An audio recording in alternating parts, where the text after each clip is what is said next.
Okay, good evening, everyone. Welcome to the first regular board meeting of Santa Clara Unified for 2026. I'll call the meeting to order at 5:02 p.m. We'll do roll call. Trustee Canova is absent. Trustee Fairchild? Here. Trustee Fairchild? Here.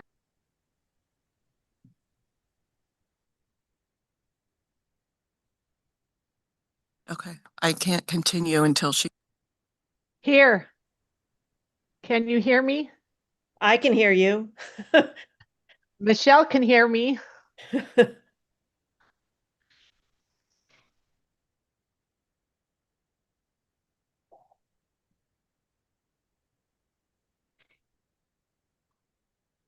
They're muted, so if she can unmute.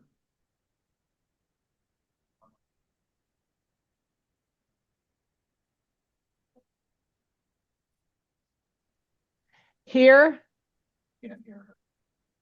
Okay. I just chatted that. Dr. Fairchild, can you try to talk one more time? Here. Okay, we can't hear you in the room. I am also here. Can you hear me? She says here in the comments. That work?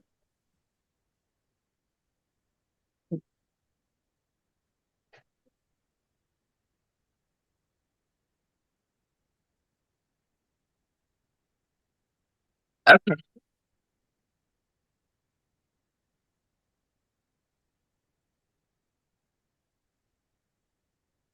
Now I can't hear.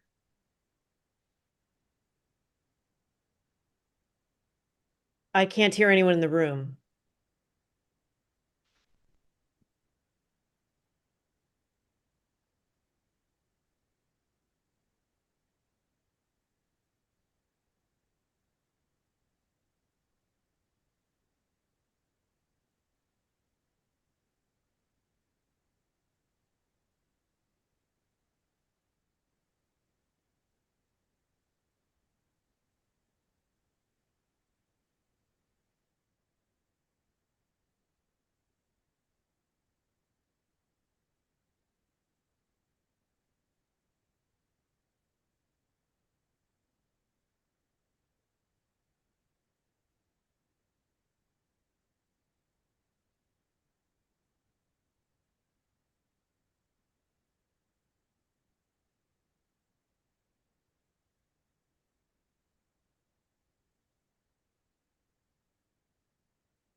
Trustee Fairchild?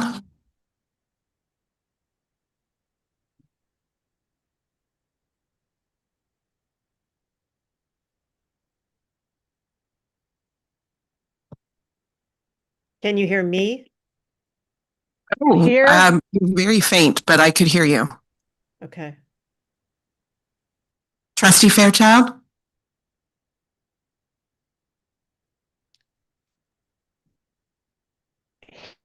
Here. Here. Can you hear me now? Good. Can you hear me now? Yes. I can't tell if I was.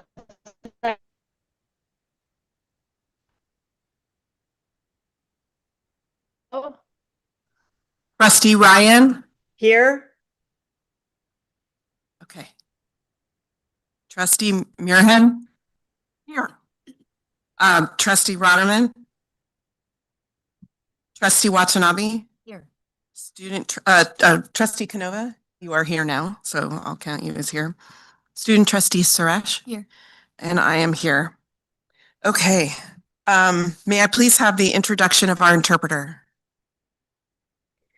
Buenas tardes, mi nombre es Katherine Hertel, mi compañera Angélica Benítez y yo vamos a ser las intérpretes en español de esta noche. Bienvenidos a la reunión de la mesa directiva del Distrito Escolar Unificado de Santa Clara.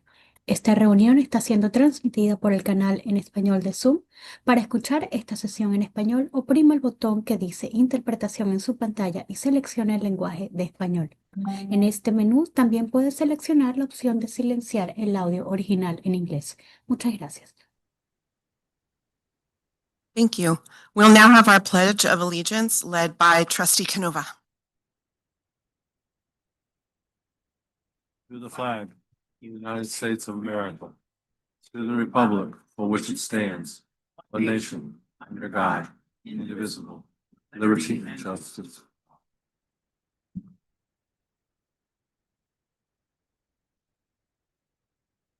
Okay. The mission of Santa Clara Unified School District is to provide equitable, engaging, and innovative educational experiences so that each student thrives in a global society. The vision of Santa Clara Unified School District is that our graduates are resilient, future-ready, lifelong learners who think critically, solve problems collaboratively, and are prepared to thrive in a global society. Santa Clara Unified School District acknowledges that our schools are on the traditional lands of the Tamiyan Nation, the Aboriginal American Indian tribe of Santa Clara Valley. We pay respect and thanks to their people, both past and present. Okay, does anyone have any changes or questions about the agenda? If not, Motion to approve, Rotterman? Second. a motion and a second. Student trustee Suresh? Trustee Canova? Trustee Fairchild? Yes. Trustee? Yes. Yes. Trustee Rotterman? Yes. Trustee Ryan? Yes. Trustee Watanabe? Yes. And I vote yes, that passes 7-0 with student trustee Suresh also voting yes. Okay, we'll now move to guidelines and policy for public comment. Board Policy 1313 is our civility policy. This policy is intended to promote mutual respect, civility, and orderly conduct among district employees, parents, and the public. This policy is not intended to deprive any person of his or her right to freedom of expression, but only to maintain, to the extent possible and reasonable, a safe, harassment-free workplace for our students and staff. In the interest of presenting district employees as positive role models to the children of this district, as well as the community, SCUSD encourages positive communication and discourages volatile, hostile, or aggressive actions. The district seeks public cooperation with this endeavor. The board understands that the First Amendment provides strong protection for speech. However, the board expects that all speech and expression will comport with norms of civil behavior on district grounds, in district facilities, during district activities or events, and in the use of district electronic digital systems and platforms. We'll now take time for public comment on closed session agendized items. I do not have any slips, but is there anyone in the room that would like to speak to an item on our closed session agenda? Is there anyone in the Zoom with a hand raised for closed session? Thank you. Okay, in closed session, the board will be considering the following: B1, Public Employee Discipline Dismissal Release, Government Code Sections 54957 and 54954.5E. B2, Conference with Labor Negotiators, Government Code Sections 54957.6 and 54954F. Agency Representatives Damon Wright, Superintendent, Jose Gonzalez, Assistant Superintendent Human Resources, and Mark Shield, Deputy Superintendent of Operations, Chief Business Official. Employee organizations, UTSC, CSEA, AFT, and unrepresented employees. B3, Conference with Legal Counsel, pending litigation, Government Code Section 54956.9A, John Rose 1 through 5 versus Santa Clara Unified School District et al. The board will be resuming open session at 7 p.m. Thank you.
Okay, the board has returned from closed session.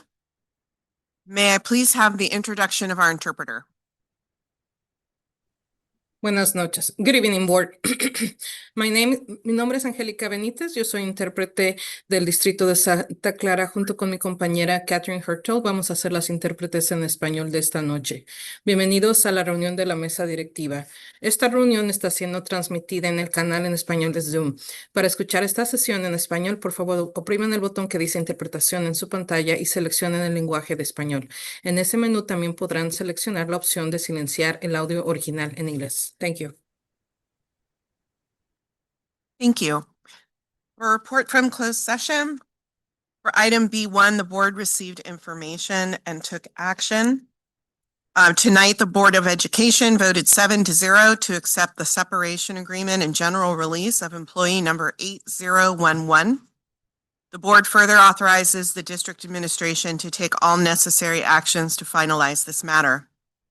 The roll call vote was as follows. Ayes, Jim Canova, Vicky Fairchild, Jody Muirhead, Andy Rotterman, Michelle Ryan, Kathy Watanabe, and Bonnie Lieberman.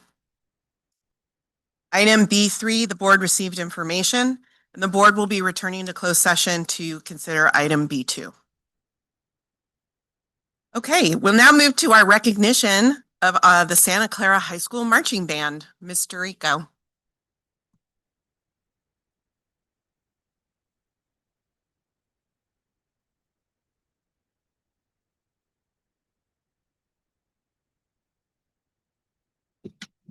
Good evening, Board of Trustees, Dr. Wright, Ms. Burrell.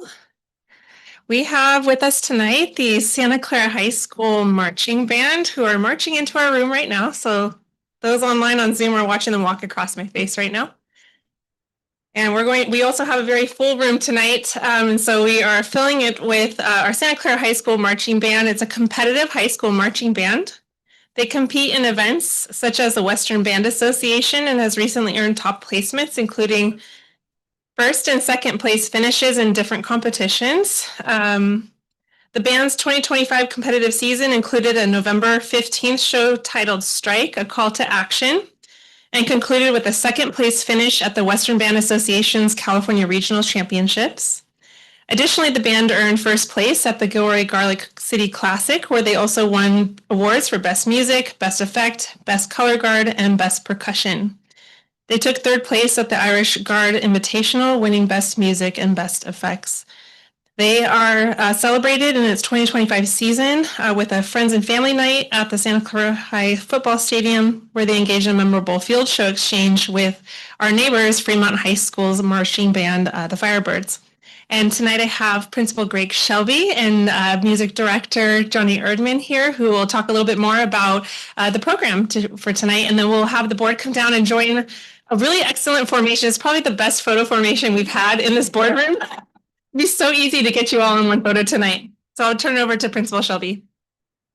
There are so many great things to say about our music program, our marching band, as well as all of our music classes. I'm going to start, though, with my praise for Director Johnny Erdman, who is an absolute gem in this district. He is an amazing educator. We got him as a student teacher. We got him as a volunteer coach first and talked him into being a student teacher in order to hire him as the eventual teacher and completely change our music program to be one of the premier programs in the area. It is the thing that I like the most, though, is not all the awards, not the amazing music, but when a parent tells me that their child is joining music at Santa Clara High School, I know they're in good hands because they're with Johnny and they're with this amazing group of peers. I know that they're taken care of. They put wellness above all else.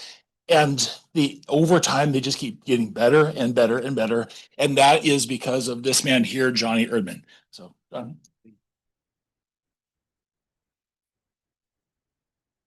Thank you so much. Yeah, it's a pleasure to be here at Santa Clara Unified and at Santa Clara High School for now 14 years.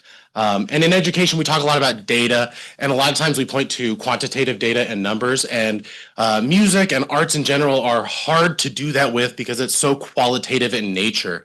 It's easy to point to scores and ratings at festivals, and the marching band here has been very successful at that. But one of the things we talk about in marching band, choir, orchestra band is not the winning and all that, because that's so objective. And in the arts, it's very seldom objective. And so we are thankful that we talk about the life skills of humanity and growing and being learners and being compassionate and caring. And so the accolades and the awards are awesome, and we're happy to receive them. But we know whether we receive them or not, come that next rehearsal, we've got a lot of work to do because we're never finished as musicians or as humans. And we welcome that challenge to continue to work on being the best version of ourselves any given day. So thank you so much for supporting the music program. We are so proud to represent Santa Clara.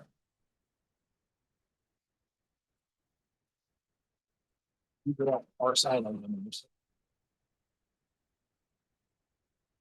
Okay, at this time, we're going to ask the board and our superintendent to come down to take a group photo. And we have certificates for every band member here, whether they're here in person or tonight. So we'll be sending this home with Mr. Erdman to distribute these out to all of our students this evening. So we'll have the board come down now. Thank you.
Right. Thank you so much, Mr. Rico, for arranging that and allowing us to honor our amazing marching band at Santa Clara High. Okay, we're going to move now to our report from our superintendent, Dr. Wright. All right, good evening. I just want to wish everyone a happy new year. Hope everyone had a restful holiday. Today I had the opportunity of attending the Scott Lane ribbon cutting ceremony for their calming space. I just want to thank and congratulate Principal Nelson Hunter, his staff for supporting wellness and teaching students the importance of self-regulation at a very early age. Very impressed and very excited about that space. I also want to acknowledge that January is School Board Recognition Month, which is a nationwide observance thanking our dedicated school board members for their leadership, commitment, and the vital role that they play in public education. This year's theme is Our Future is Public. So I just want to thank our school board members for your commitment to our organization. Through my short tenure here, it's very clear that your heart is with our students, and it's very much appreciated, and I look forward to working with you. And that's all I have today. Thank you so much. Okay, we'll have our reports from our union presidents. Ms. Alpin.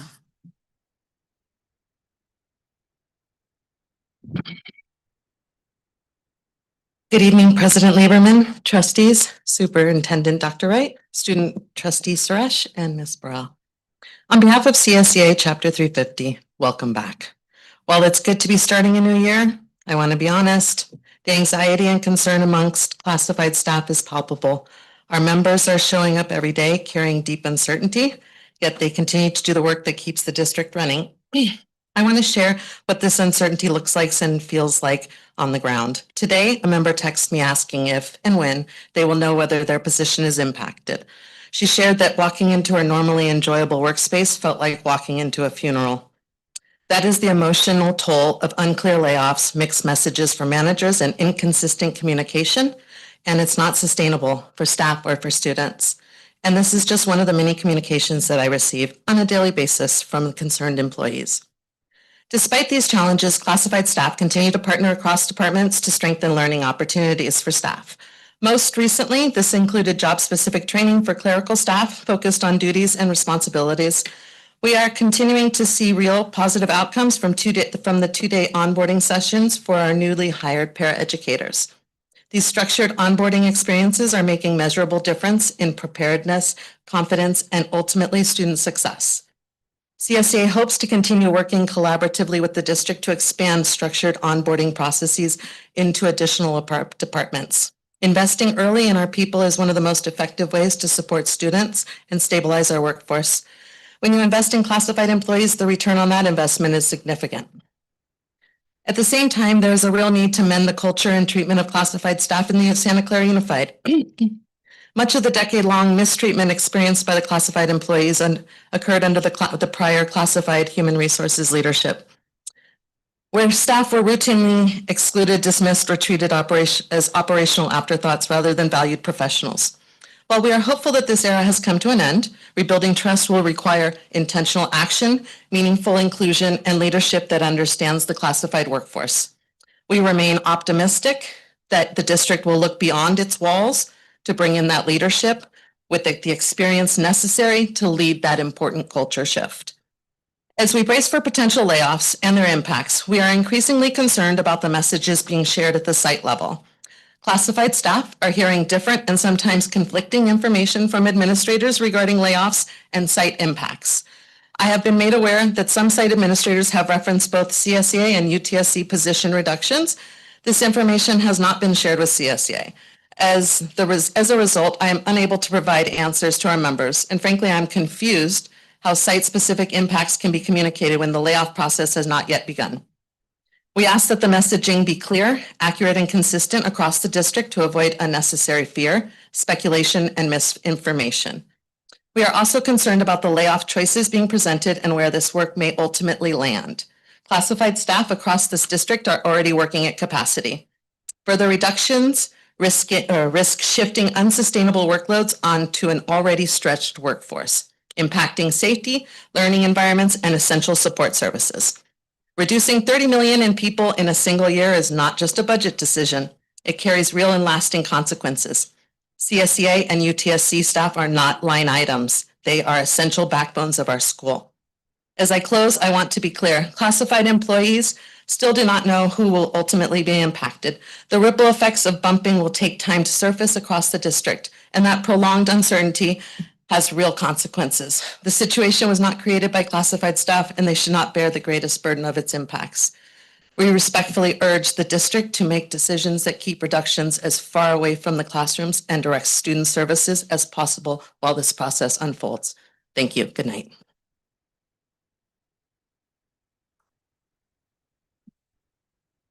Thank you. Ms. Wysocki. Good evening, President Lieberman, trustees, student trustees Suresh, Dr. Wright, and Ms. Burrell. It goes without saying that these are tense and stressful times in Santa Clara Unified. While most of our members enjoyed their 2-week winter break, there was a black cloud hanging over the heads of many, especially our teachers who have not yet achieved permanency here in the district. As we stated on December 11th, UTSC continues to believe the lack of structural oversight and suboptimal coordination that district leaders have made in the past, whether that be 10 years ago or the current plan for cuts and layoffs, is the root cause of the induced urgency we now face. We lay ownership of prior decisions and future decisions at the feet of district leaders and the school board. It is our belief this induced urgency is a choice because the district is not actually in the level of fiscal crisis requiring a 10% reduction of credentialed staff. Do we need to tighten our processes, add consistent financial oversight to all departments, and use a systemic approach to success criteria? Yes, we do. Does it need to be done in 1 year, affecting 1/10 of our unit members? No, it does not. Committing to consistent structural improvements is necessary and long overdue, and yet it should not come at the expense of students and your labor partners. Laying off this many educators and staff will take years to recover from, both structurally and psychologically. It will shake our partnership to a degree that we don't believe has been experienced in over 10 years. It will make us question whether these decisions support the core value that we put students first in Santa Clara Unified. Do we? Is making this many cuts and layoffs in such short order good for students? Are your decisions defensible? And if you believe they are, what metrics are you using to make them? What is your data for the reductions? Without data, the layoff decisions appear arbitrary and capricious because they are difficult to make sense of.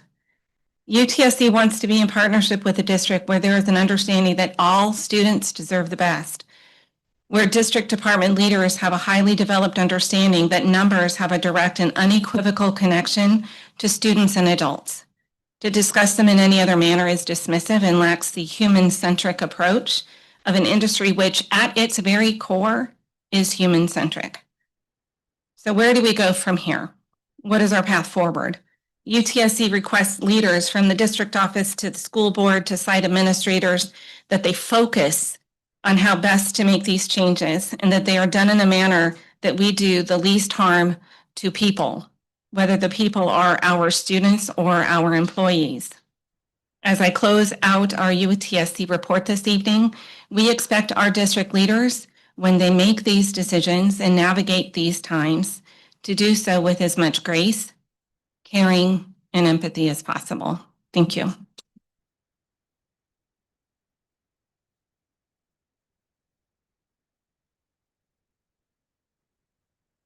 Thank you.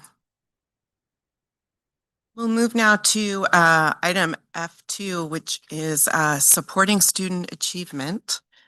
This is a report that was requested by Trustee Rotterman, and I believe that Dr. Knavel will be providing this report.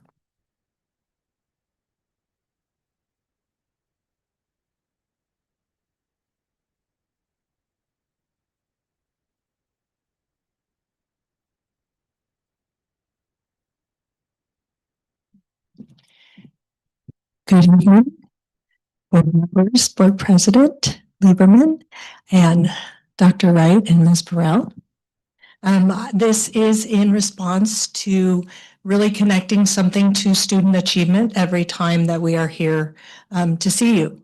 So tonight I am going to share with you about our professional development that has been ongoing for this school year.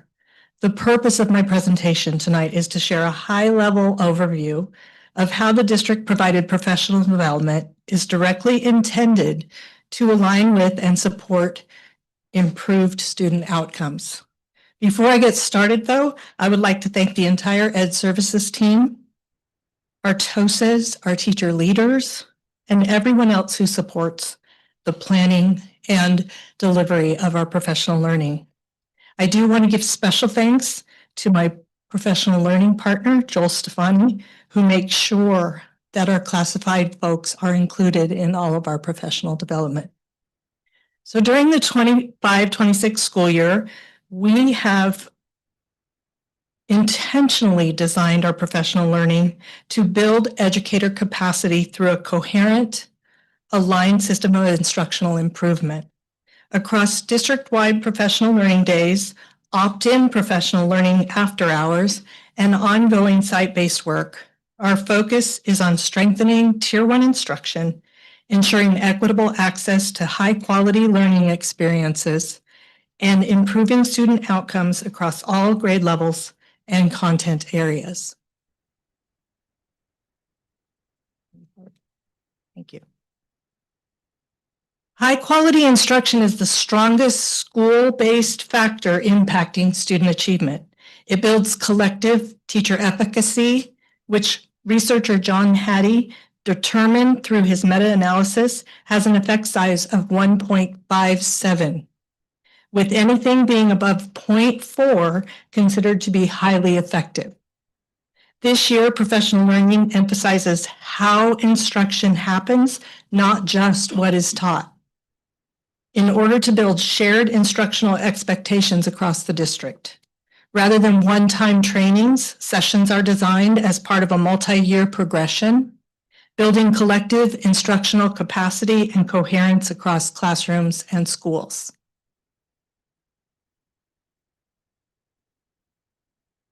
Thank you. During this school year, professional learning opportunities are being delivered in a variety of ways, including those you see here.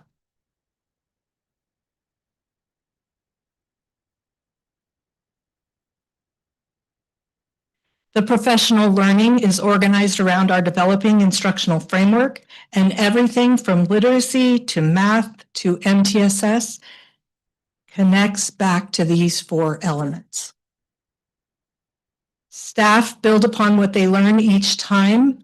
There is collaboration, data inquiry, and planning embedded in many of the opportunities, especially the district professional learning days. So here's some high-level data collected from our professional development system and includes all district-level professional development so far this year. Since August 5th, which was our first new teacher day, you can see that professional learning is happening frequently in many different modalities, days, and times. Over 32,000 professional learning hours have been logged to date, which were derived from over 300 unique learning opportunities.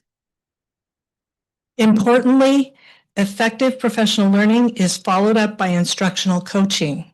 Our instructional coaches follow up between professional learning sessions by providing resources, modeling a lesson, co-teaching a lesson, and leading teachers through data inquiry.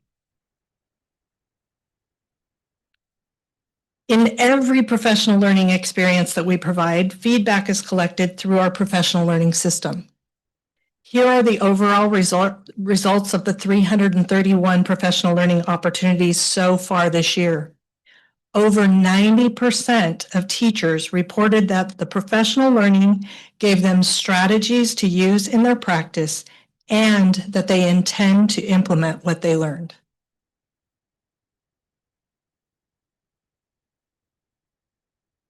So across this year's professional learning days, educators engaged in content-specific learning anchored in state frameworks and adopted curriculum. The list presented here is not exhaustive, only a sample, as each of our professional learning days schedules are approximately 10 pages in length. Teachers are deepening their instructional practices, which builds coherence across classrooms, schools, and grade spans, ensuring students experience consistent, high-quality instruction. We focus not just on what to teach, but how to teach. Sessions emphasize shared instructional practices that strengthen Tier 1 instruction across classrooms and schools. The professional learning emphasizes instructional strategies proven to improve student learning, including but not limited to those you see here. Sessions are designed not as a one-time training, but as part of an ongoing cycle of learning, coaching, reflection, and application, supporting educators in moving from understanding strategies to implementing them effectively in classrooms. A central focus of professional learning this year is ensuring instruction and supports meet the needs of multilingual learners, students with disabilities, and students requiring additional academic or behavioral support. Educators engage in learning to support the whole child with some examples you see here. In addition to strengthening Tier 1 instruction, professional learning supports student wellness through MTSS. Educators analyze intervention data, learn about executive functioning, and strengthen Tier 2 and 3 supports, ensuring academic and social emotional systems are working together. This work strengthens our collective capacity to ensure all students have access to grade level content and appropriate supports. Professional learning days also intentionally include structured collaboration, reflection, and planning, reinforcing that our emphasis on collaboration, teamwork, and data inquiry cycles support their site goals. Some of the sessions that our classified staff have attended so far include empowered collaboration, improved communication, crucial conversations, workforce diversity, and professionalism. This structure ensures professional learning translates directly into classroom practice and school improvement efforts. So, of course, we continue to have challenges, which we reflect on and look to opportunities for improvement. Those include, but are not limited to those you see here. These are just a few of the ones that we continue to try to address. We can never communicate enough and through enough multiple channels, and continue to try to find new avenues to improve communication so that everyone knows where they are going, where they should be, and what they will be learning. We inconsistently include our classified staff in the professional learning opportunities alongside of their certificated colleagues. We do have some bright spots with regard to that, such as our Para-Pro Academy that is sponsored by our partnership with the Stanford Graduate School of Education, where para-educators and teachers are learning side by side on how to work to improve student outcomes for some of our most vulnerable students. And though we continue to find ways to differentiate for the diverse learning needs of our adults, it can be difficult. It's difficult to have individual sessions for each individual job classification and our level of experience. We have a vast level of experience in our professional groups, and it is very difficult at times to make sure we're differentiating to make sure everyone can be engaged, but we continue to work on that. Another area of attention, especially with our classified staff, is to find a way to cross-train within a department in order to improve system effectiveness and efficiency. So together, these professional learning experiences represent a coherent strategic approach to instructional improvement that have an impact on instructional quality through strong Tier 1 instruction and attention to the whole child, more consistent student experiences, and better alignment to standards and assessments. To improve student outcomes and lessen their cognitive load, we build coherence across the system through shared instructional language, common expectations, and alignment from district to site to grade levels or departments and to each classroom. Not only do we increase engagement and access and improve academic and social and emotional outcomes for our students, developing teacher efficacy will positively impact student achievement.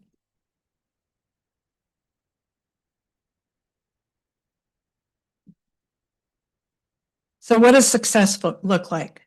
With our intentionally designed, coherent, aligned system of instructional improvement, this is what success would look like.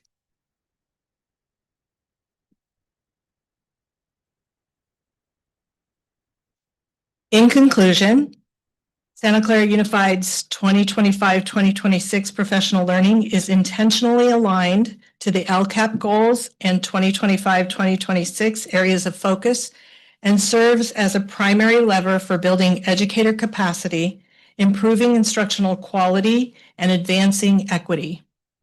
Through focused, standards-aligned, and collaborative professional learning, the district is strengthening Tier 1 instruction, supporting student wellness, and creating the conditions necessary for sustained improvements in student achievement.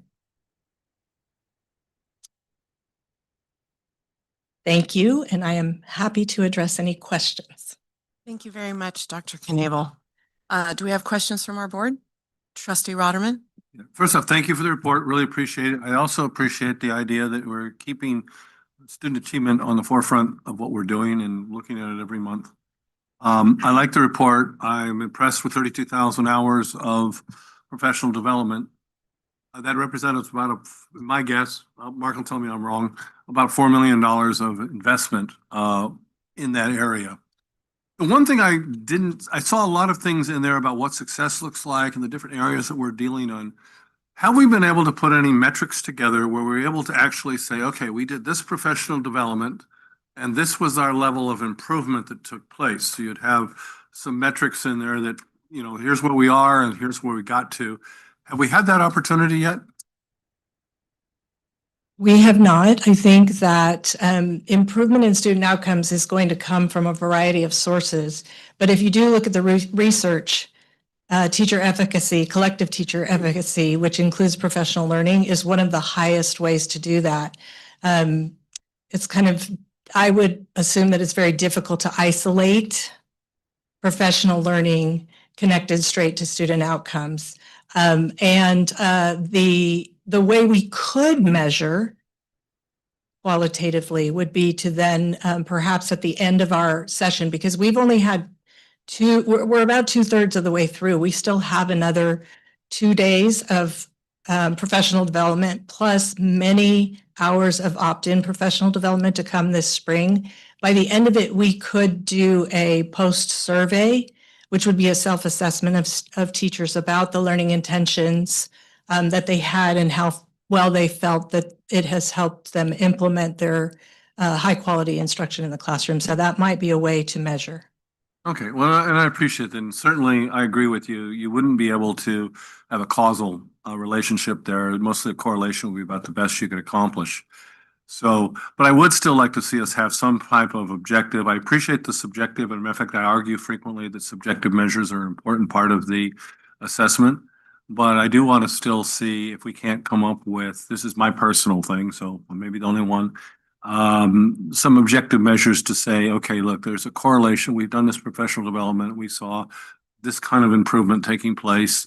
And then you could try to identify whether it was that alone or something else. But, you know, we're making a big investment. I want to make sure that investment is effective. And so that would be my comments. But thank you very much for the report. Really appreciate it. And you know, I know that we're making a grand effort here, which is important. Thank you. Trustee Canova? You know, much like Andy said, you know, we need to recognize all the hard work because it's a lot of hard work and we really do appreciate it. And as board members, it is hard for us to draw a line from all of this work and all of this data and connect it to student outcomes. You know, and that's what our constituents want from us. They want us to be able to explain to them in very clear terms what all of this work is accomplishing in terms of the student outcomes. And that's a difficult process, but I just wanted to make sure that you recognize that we appreciate the work tremendously. It's a lot of hard work. We know that we have professionals in this district and we respect the work and the dedication that we have. But I think what we're looking for the future is that connection to the students, something that the community, if you're, I always like to use a Safeway example. If I'm at Safeway in Rivermark and a parent comes up and wants to know all the work and the effort that we have, what is it doing for the kids? I want to have some straight answers, not a very complicated answer that doesn't really give them an assurance. I want to be able to draw a direct line to here's what we're doing and this is what it's accomplishing. Trustee Watanabe? Thank you, President Lieberman. Thank you for the report, Director Knavel. So you were actually answering some of my questions as you were presenting, and one of which had to do with what follow-up is done. So that was one of my questions, and you answered it in your next slide. So I appreciate that. I'm glad to know that there is follow-up to make sure that, you know, the teachers are benefiting from this whole presentation and professional development. I did want to ask about the oh goodness, that you mentioned regarding the professional learning feedback. I mean, the transfer to practice is actually quite high. It's almost 97%. But what about that other 3%? What do you do to work with them or find out how they feel about everything? And then I appreciate knowing how this is strengthening district-wide practices. Having common assessments and data inquiry cycles is definitely very important because, like Trustee Canova just said, when I run into parents at Rivermark Safeway too, I like to be able to have answers to their questions. So I guess how I would sum all of this up is something that I've done in the past is continuing education, which I think is so important. So thank you for having this, to benefit the teachers and the staff and just to make the district stronger. So again, thank you for the presentation. Trustee Muirhead? I also say, oh my goodness. Thank you. I go to a different Safeway, but I get the same kind of questions. One thing I noticed in this report that I really appreciated was that you're picking topics to focus on over the course of the year. And it's not, so we can go a bit deeper. So we're really talking foundational skills and how to implement our curriculum in the classroom in the best and most effective way for all of our students. I really appreciate that is going on because I think we need to go deeper and not stay at the surface with these topics like foundational skills. So I appreciate that that's going on this year. Okay, thank you very much.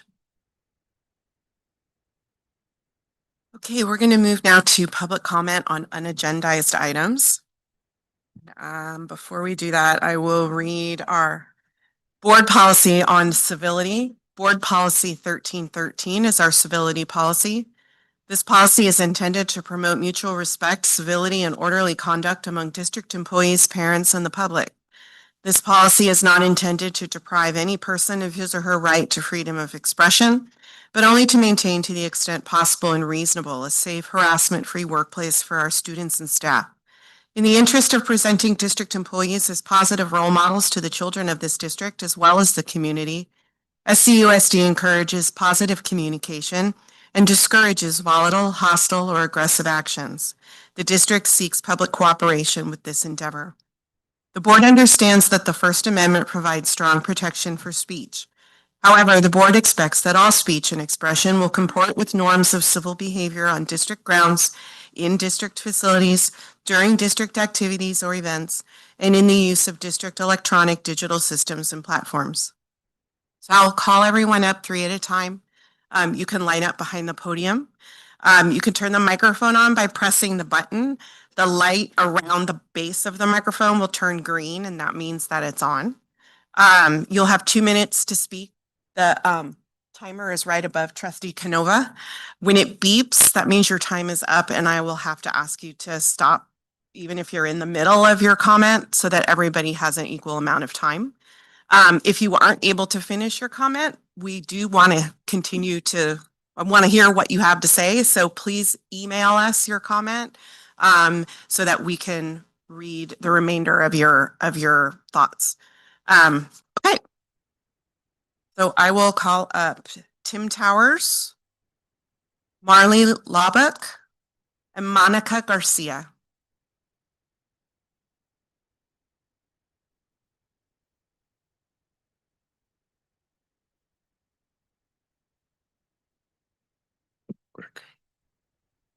Hello, members and staff. My name is Tim Towers. This will be just really short and sweet. I've been living in Santa Clara for 38 years. I just wanted to announce simply that I am once again a candidate for the School Bond Oversight Committee. There are a couple of details to be worked out. That's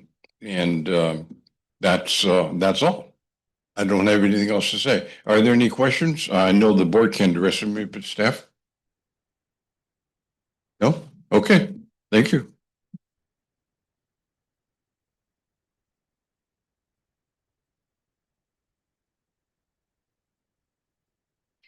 Good evening, board members and Dr. Wright, Ms. Burrell. My name is Marlena Laubach. I'm a full-time school psychologist here within the district. I support our incredible preschool assessment team. Tonight, I want to share what compassionate service delivery means to me, not as an exception, but just as one example of what the realities our psychologists are navigating as we face proposed reductions in our staff FTE and our group's just general morale. Each school year, I personally complete close to 100 psychoeducational assessments. The foundation of my role includes multiple visits with the child and their caregivers at our assessment center, observations in the child's home, private preschool daycare, other dynamic social community settings like a public library or the park. It includes at least 1 2-hour IEP meeting with every family, and of course, several hours of careful consideration for recommendations and report writing, individualized for each student. My caseload number does not adequately reflect the time spent on parent communication and education, scheduling meetings with families and private preschools, rescheduling when there are inevitable conflicts, and rescheduling again and again in a lot of circumstances with our families with little ones. My caseload number does not adequately reflect time spent in collaboration with my multidisciplinary team members, interviews with the child's private providers, time spent driving between community locations, consultation with other district departments, or follow-up documentation for IEPs or legal report writing and documentation. For many families I work with, it's the first time their child is learning that they have a disability or that they require extra support at school. And often their first experience with special education as a whole. We don't just evaluate these students and pass them on like livestock. We need to provide a safe space and encourage trusting and lasting relationships with our families. We need time to do that. Creating that space is extra. It is not extra. It is essential to effective practices. Thank you.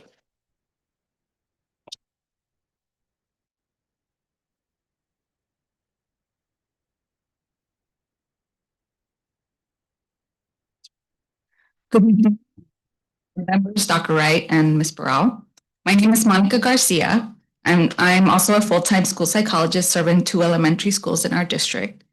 I appreciate the opportunity to share some professional perspective as staffing considerations are discussed. Over the past several years, students' needs have changed significantly. Schools are seeing increased mental health concerns, more complex learning profiles, and a greater need for early intervention, often beginning at younger ages. These shifts directly affect learning, classroom stability, and overall school climate.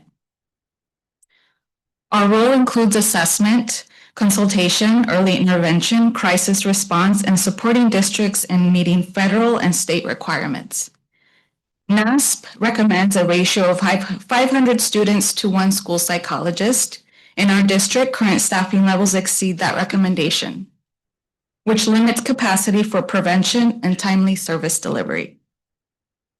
Psychological reports are high-stakes documents that determine eligibility, services, and placement. They must be individualized, comprehensive, and legally defensible. Adequate staffing supports timely completion of evaluations, helps districts meet required timelines, and reduces the risk of compliance challenges.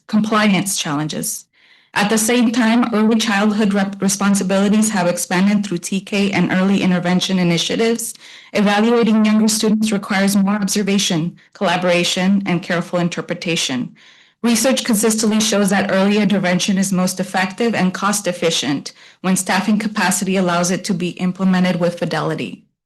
As staffing decisions are considered, I respectfully encourage alignment with current student needs, legal responsibilities, and long-term sustainability goals. Supporting adequate school psychology staffing helps ensure safe, effective, and fiscally responsible services. Thank you.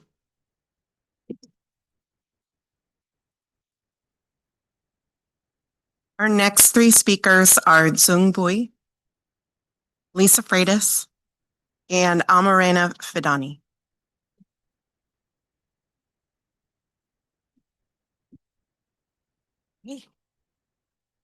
So, good evening. I'm Zumbui, school psychologist, and you've heard from my colleagues from preschool, and elementary, and I am the secondary school psychologist. I'm at Booksir as well as at Wilson Alternative, where all three of us represent the whole range of developmental cycles from we serve ages 3 to 22. And with each level, there's different developmental needs. And you see what preschool is.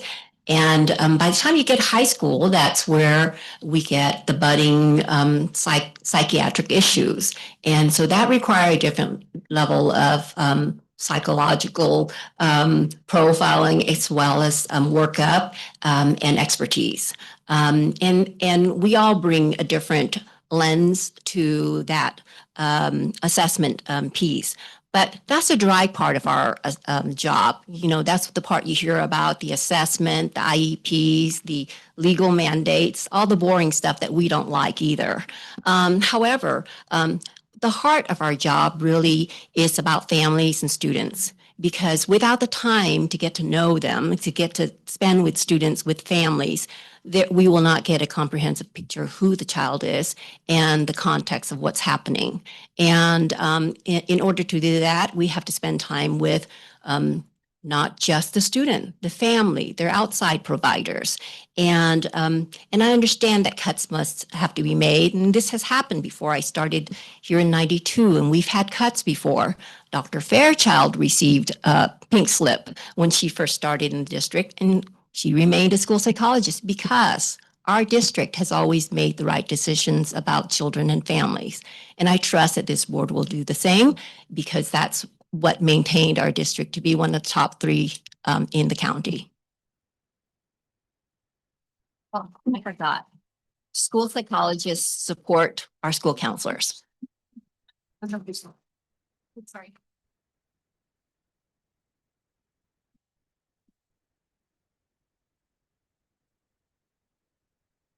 Today, school counselors were informed of a proposal to cut 9.5 counseling positions, a 30% reduction in our department. We were told this recommendation was based on a comparison of counselor caseloads with those of other districts. I understand why that comparison might appear reasonable at first glance. However, I'm here to explain why this is not an apples to apples comparison. In Santa Clara Unified, we operate under the American School Counseling Association's comprehensive school counseling model. This means our work extends far beyond serving a small group of students in crisis. We provide Tier 1 services to all students, Tier 2 targeted interventions for students at risk, and intensive support for our most vulnerable population. Our program is data-driven, evaluated by effectiveness, and continuously adjusted to ensure it is making a measurable impact on student outcomes. Very few districts operate this way. Very few provide universal counseling services to every student, and even fewer hold themselves accountable to data, outcome, and equity at this level. It's important to understand that this level of work is not simply a matter of philosophy or commitment, it's a matter of capacity. This work is not possible under high student to counselor ratios.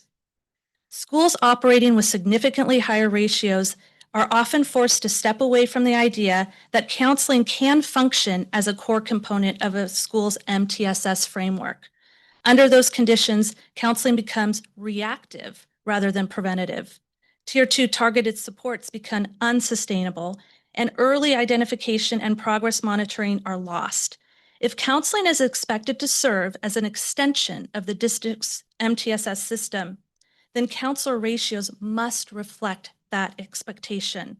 Without adequate staffing, this work cannot be done to fidelity. And if we are going to compare ourselves to other districts, we took a closer look and found that neighboring districts, Palo Alto, Los Gatos, Saratoga, Mountain View, Los Altos, San Jose Unified, Campbell, and Eastside all have lower counselor to student ratios than what our district has proposed. Santa Clara Unified has long prided itself on innovation, inclusion, and equity. Comparing our counseling program to districts that do not offer the same scope or depth of services is not an accurate comparison, and more importantly, it signals a willingness to accept a lower standard of support for students. If 30% of this department is dismantled, the impact will be immediate and significant. Universal services will be reduced or eliminated. Targeted interventions will shrink. This will impact graduation rates, A through G completion rates, and outcomes for our English language learners.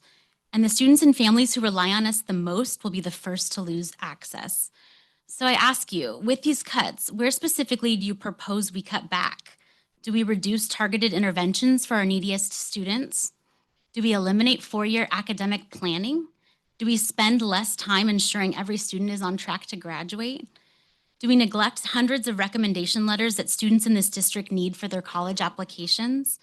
These are not abstract services. They are core responsibilities, and cutting them means real students will fall through the cracks. So can I be bold to ask, is there another way?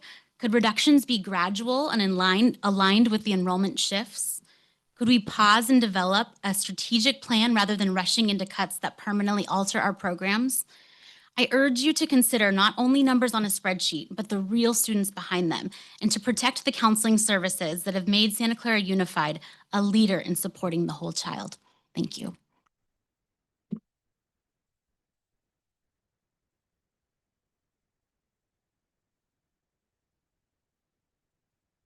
Our next three speakers are Katie Weeks, Adam Rios, and Krista Kenneman.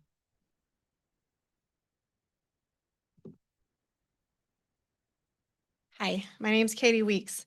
I'm in my second year as a counselor at Santa Clara High School, and I'm here to emphasize the critical importance of keeping our schools appropriately staffed with school counselors. We are not simply academic counselors, as we have recently been labeled. I strongly urge the board to deny the proposal to cut counseling positions by 30%, as such a reduction would severely limit the support, guidance, and safety our students rely on. The current counseling department is able to deliver comprehensive counseling programs, services, and interventions that support the whole child, academically, socially, emotionally, and to be college and career ready. Counselors are the first point of contact for every student with a mental health need, as well as for threat assessments and other safety concerns. At Santa Clara High School, in just the first half of this school year, counselors have completed 28 walk-in threat assessments and 47 at-risk screenings. We are on pace to exceed last year, clearly reflecting rising student mental health needs. Reducing counselors under these conditions would directly limit our ability to keep students safe, supported, and monitored effectively.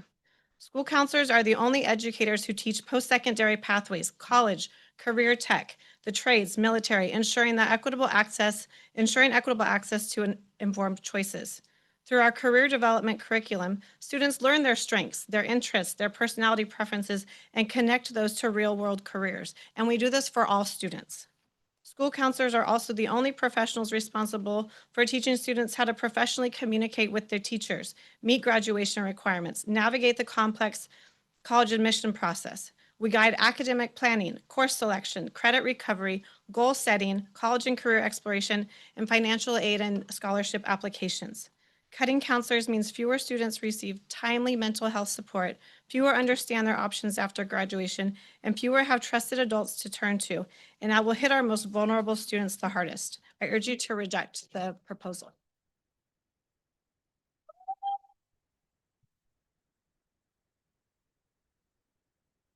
Board members, thank you for the opportunity to speak here today. My name is Adam Rios. I'm a school counselor at Wilcox High School, and I'm a proud alumni in this school district. I stand before you today to urge you to reconsider the proposed 30% reduction in counseling staff, because we're not just academic counselors. We are the front line for social and emotional support.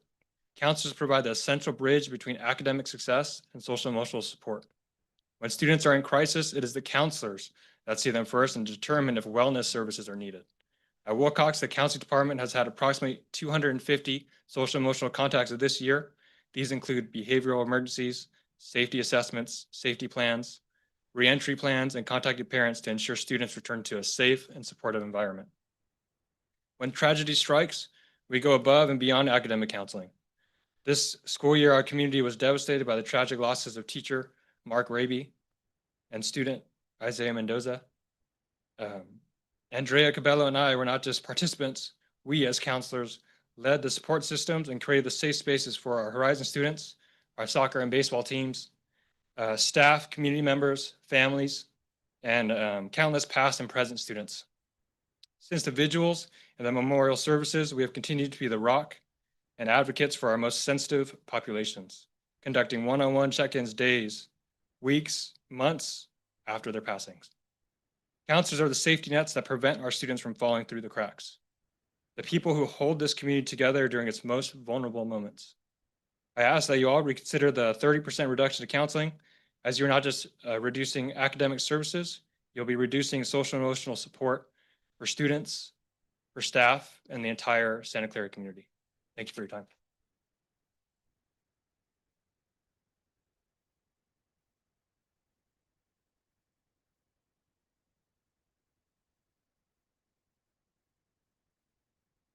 Dr. Wright and members of the board, my name is Krista Kenneman. I'm an employee in the district. I live in Santa Clara and I am a voting member in Santa Clara.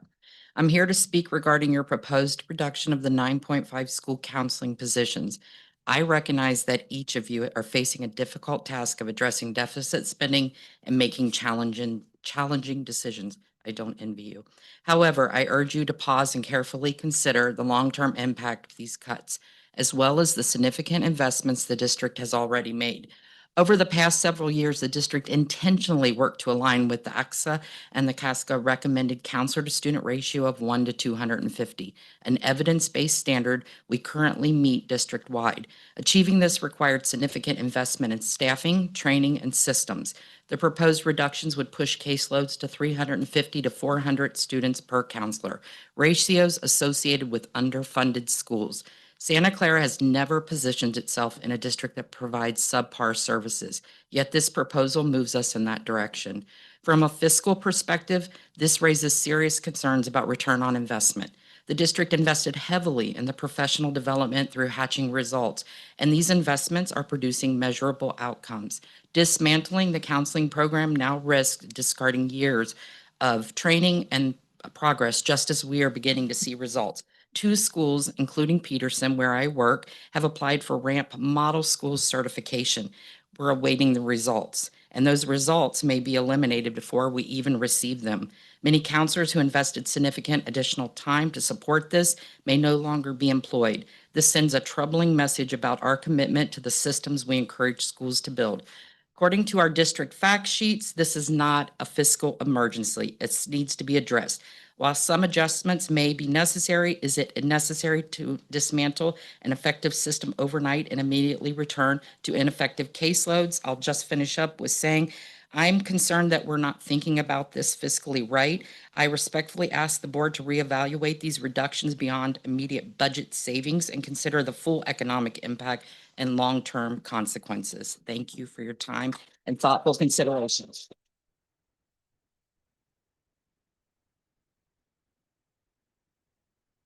Our next 3 speakers are Katie Bennett, Christina Watkins, and Stephanie Chavez.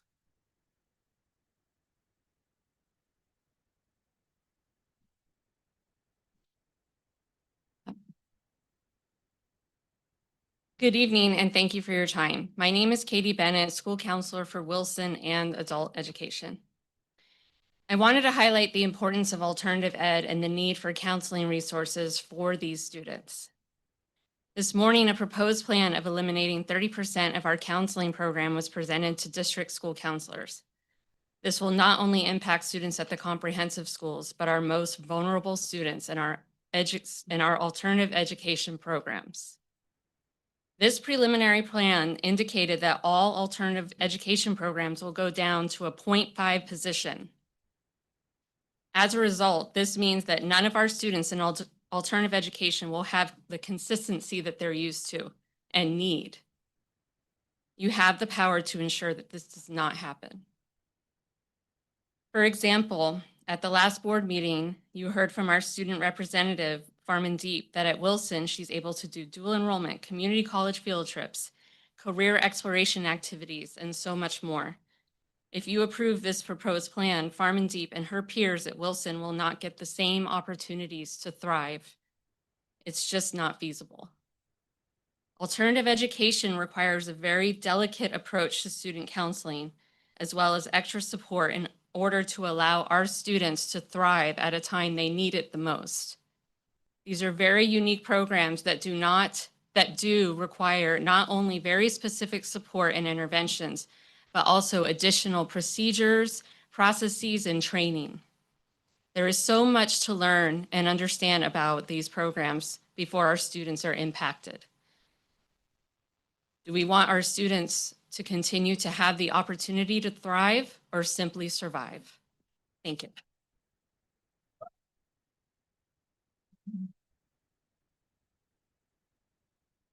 Good evening. My name is Stephanie Chavez, counselor at Wilcox High School. We believe counseling matters and our data illustrates why. Year after year across the district, Hispanic students and other underrepresented student groups experience 2 to 3 times the number of DNF grades, attendance challenges, and disciplinary outcomes compared to their peers. These are not isolated incidents, they're consistent, measurable patterns. Counselors are the primary staff responsible for early identification, intervention, and monitoring for these students. When counselor positions are reduced and student-to-counselor ratios increase, the first thing that disappears is timely access, and access does not disappear evenly. When counseling capacity shrinks, supports disappear inequitably. Students with families who know how to navigate systems, request meetings, and advocate will receive help. Students and families without that knowledge will not. A reduction of this magnitude means fewer small group interventions, fewer one-on-one academic planning meetings, longer wait time for students and parents already struggling, and less monitoring for students on the edge of failing and disengaging. Cuts do not change student need, they change who gets seen. Thank you.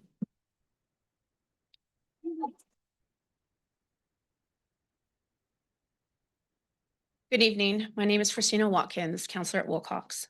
The ASCA National Model recommends that preventive counseling programs have a ratio of 250 students to 1 counselor. That ratio is not aspirational. It is the threshold at which prevention, data-driven practice, and equity are possible. Wilcox and Peterson Middle School counseling departments recently completed a 2-year application process for RAMP certification under the ASCA National Model. This level of intentional, data-driven work is rigorous and time-intensive, and it cannot be sustained when student-to-counselor ratios become excessively high. Additionally, our secondary schools in our district are revamping their programs based on this model. This work positions us to potentially become the first high school and middle school in the Bay Area to earn this national recognition, comparable to a blue ribbon school for counselors. Our program cannot be meaningfully compared to neighboring districts solely determining our counseling ratios for staffing purposes. Our outcomes and expectations are drastically different than theirs. This is not theoretical.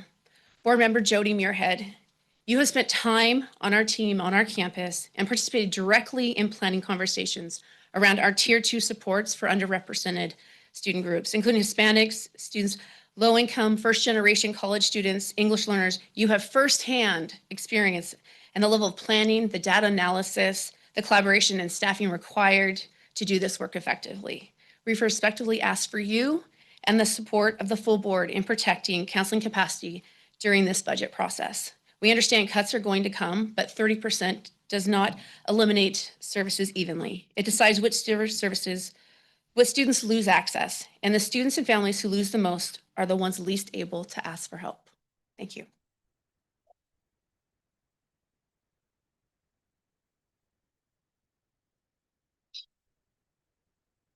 Our next 3 speakers are Andrea Cabello, Deza Roybal, and Richard Mendoza.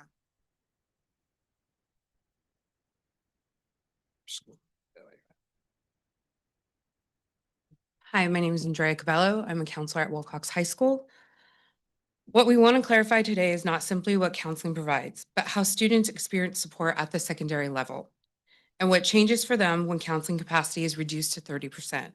For many students, particularly those who are underrepresented or navigating school systems for the first time, it is their primary point of access to academics, guidance, early intervention, and consistent adult support. At the secondary level, counseling programs deliver approximately 160 to 200 classroom lessons per high school year. reaching every student with instruction tied to academic achievements, attendance, graduation planning, and post-secondary readiness, which are tied to our LCAP goals. Middle school counseling groups deliver comparable universal instruction during the year when early intervention has the greatest impact. In addition to universal instruction, counseling departments provide targeted supports, serving students in small groups of 10 to 12, as research has shown is most effective. Over a 4-year cycle, our high school counseling team is structured to deliver approximately 80 targeted small group workshops annually. That's 20 per grade level, in addition to nearly 200 school-wide lessons in classrooms. This work is aligned with the district's vision for a system of support, a MTSS, for student success and well-being, encompassing academic, behavioral, and social emotional domains. At the secondary level, counseling programs serve as the primary structure, delivering this work, providing universal instruction and targeted interventions and support, early identification and response, before academic failure, chronic absenteeism, or crisis occurs. When counseling capacity is reduced, it is not a reduction in tasks. It is a loss of access to the system that supports students. It is a diminish to the MTSS program that you are trying to build. Thank you.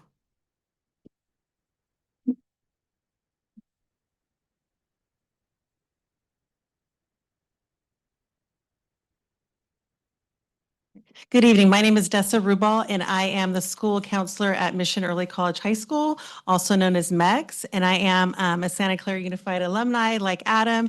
I'm Westwood, Buxer, and Santa Clara High. So I'm very proud to be a part of the district in many ways. For many alt ed students, coming to a school like Wilson, New Valley, MEX, this is a place that offers hope, safety, and a path forward when other settings have fallen short for them. The majority of our students come from underrepresented communities, and they benefit from daily support and guidance. And my biggest fear is they will begin to wonder where that support is and question who is there to help them, especially if their school counselor isn't there on a daily basis. And we are the forefront, the first line of defense for so many issues that causes great concern. There seems to be a perception that students that come to MEX are ready to go. They're college bound, they have high GPAs, they're mature, and that's really far from the truth. They're coming in at 13, 14, wet behind the ears, excited to start college, and majority of them will say in the interviews to us that they're the first to go to college. And with that takes a lot of academic support and emotional support. They're excited, they're eager. Coming to MEX is a very complex process, same with all of the alt ed schools. We see students at a wide range of academic levels. Because students arrive with a varied academic needs, a strong MTS approach is essential. We do have many differences than comprehensive sites. We also have some similarities. Like comprehensive sites, we have students on IEPs, 504s, connected to wellness, and need SSTs. Like comprehensive sites, our students want to grow and shine, and most importantly, fit in. With consistent, ongoing, and lasting support through one-on-one talks, classroom visits, we can offer that. Thank you.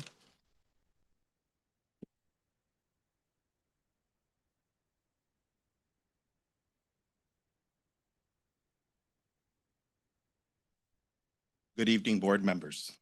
Thank you for the opportunity to speak tonight. My name is Richard Mendoza, and I'm a school counselor at McDonald High School, a school that opened in 2022 and is still in its early years of development. At our site, there's a strong possibility that our entire counseling department, which includes 3 counselors, will be replaced next year, not to mention many of the teachers who may be cut or reassigned. Given the number of school administrators and counselors who have already moved on from McDonald in the first 3 years, losing an entire counseling department would have a significant negative impact on students. Students, parents, and our broader school community would feel the loss of continuity, relationships, and trust that takes years to build, especially if replaced by an entirely new counseling team. Sure, on the surface, everyone is replaceable and nothing lasts forever. However, an effective counseling program relies heavily on building relationships with students and getting to know students and families.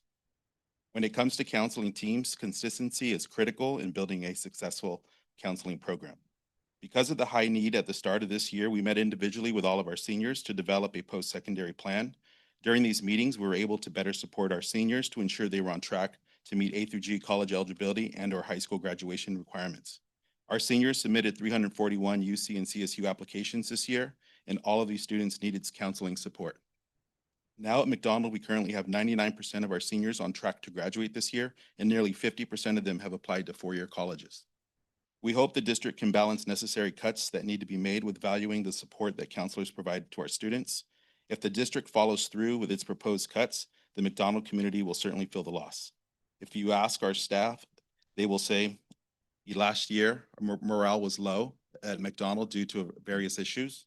But this year they feel like we're heading in the right direction, and the counseling hub is the hub of the campus this year. Thank you.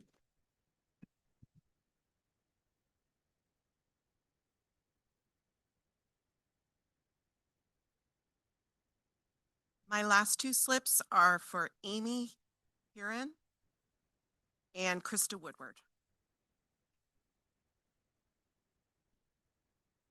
Good evening. My name is Amy Herron, and I serve as the lead counselor. I want to remind the board of our presentation last May when we shared the data measuring the impact of our programs, services, and interventions, and how we center equity in all that we do. We used a Costco analogy to illustrate how we serve all students. In September, we gave a needs assessment to over 5,000 of our middle school and high school students, and overwhelmingly they expressed their need for help in making informed decisions about their academic path and future career. We then were able to roll out more information to all students about post-secondary options through classroom lessons. We are the only department who does this work systematically at a Tier 1 level for all students. And based on each school's data, we offered more targeted interventions to multilingual learners, Hispanic students, newcomers, youth impacted by foster care and homelessness, socioeconomically disadvantaged, LTELs, all students who are prioritized in our LCAP. We talk about equity at every meeting in our district, and we as a department have a working MTSS and believe that this is where equity becomes actionable, where students get what they need to be successful. I invite you to look at our data. Our counseling department has two soon to be recognized nationally recognized programs with more schools lined up. One of our schools was just awarded the Project Cornerstone Caring Middle School Award, due in large part to the counselors' classroom lessons. And all of our middle schools departments are running Lean In Girls leadership groups targeting our underserved students. We were chosen as the first public school in the country to offer this opportunity that is usually reserved for private independent schools serving more resourced populations. Valuing equity as a district means we must prioritize our historically underserved students. Our data show that the counseling department's impact and effectiveness is with our vulnerable students. Please consider how drastically reducing the number of school counselors will impact their lives and trajectories. Thank you.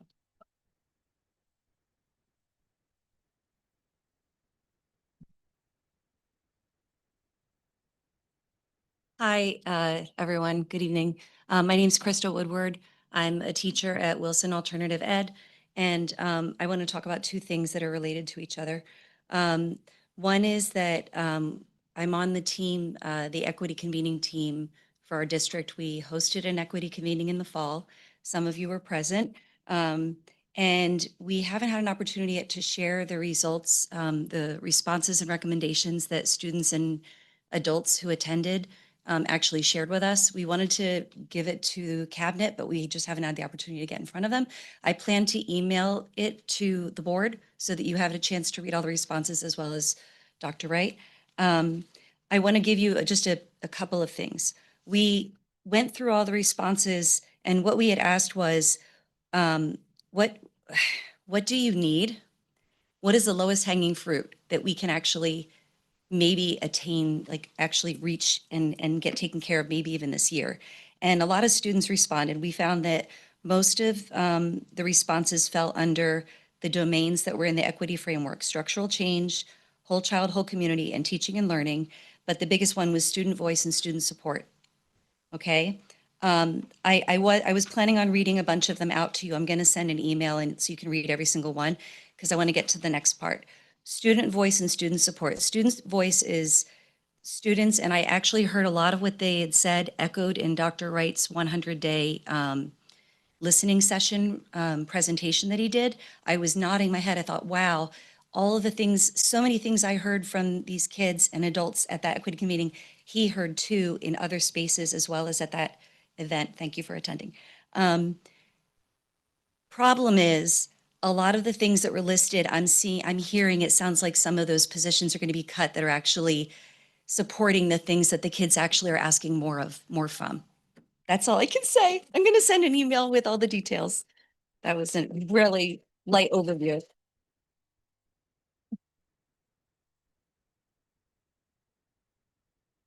That was my last slip. Is there anyone else in the room that would like to speak at this time? Okay, then I will close public comment in the room. Is there comment in the Zoom? Okay.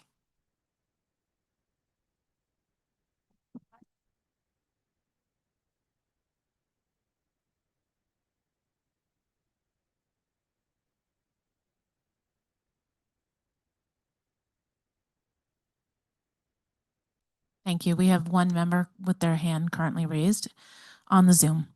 For the members of the public attending through the Zoom webinar who would like to speak, please use Zoom's raise hand tool. Public speakers will be called upon in the order that hands were raised. There will be a 2-minute timer on the screen, similar to the one we have in the boardroom, to help you moderate your comments. To ensure that everyone has the same amount of speaking time, we will have to move on to the next commenter after 2 minutes. When your name is called, you will be prompted by Zoom to unmute. Our first commenter is Eric Christian.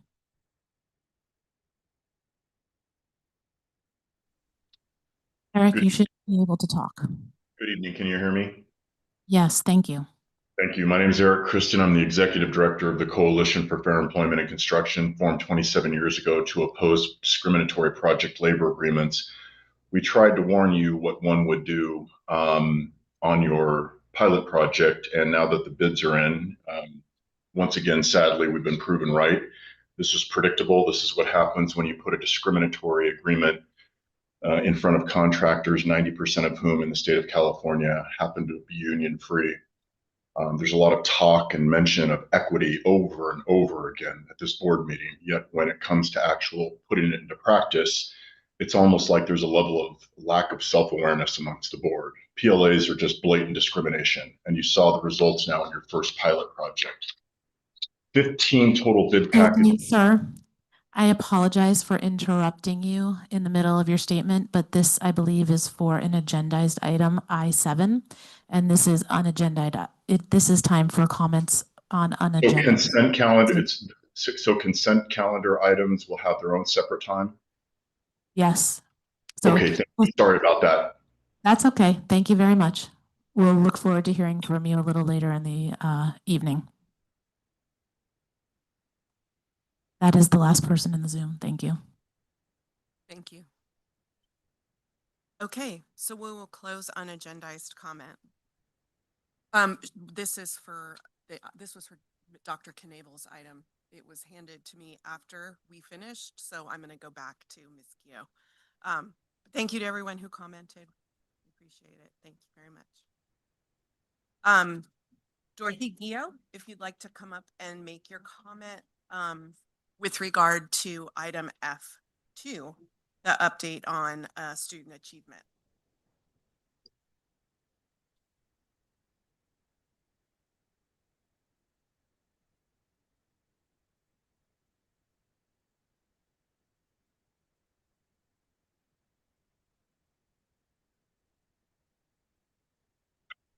Surely. Ms. Burrell, Dr. Wright, President Lieberman, and other board members, I come with bright spots.